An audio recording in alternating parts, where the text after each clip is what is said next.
Vaya está Bisilek. Hoy vamos a aprender las siguientes consonantes, los tipos de consonantes en celtal. En el video anterior hablamos de las consonantes compuestas. Ahora en esta ocasión vamos a hablar sobre las consonantes glotalizadas. Y vamos a ver cuántas consonantes glotalizadas existen en celtal.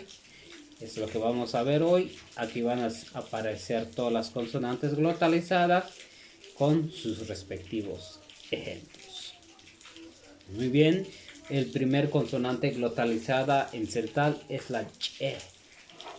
Che, acá che. De ahí sigue la e, la e, la e y la e. Esas son las consonantes glotalizadas. Otra vez, a veces resulta complicado pronunciar estas consonantes, pero con el tiempo, si lo practican, les van a facilitar. Otra vez, che, que, e y e.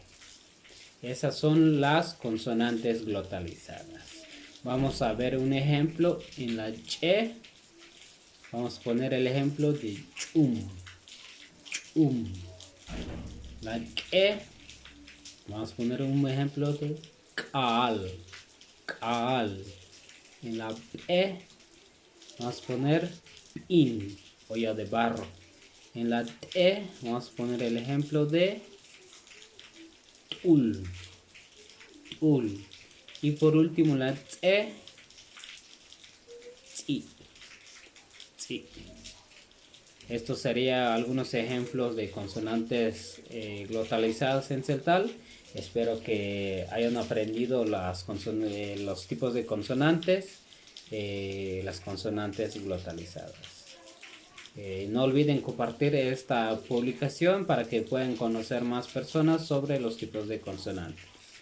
Si todavía no nos sigues, pues este es el momento, síguenos para que recibas todas las notificaciones.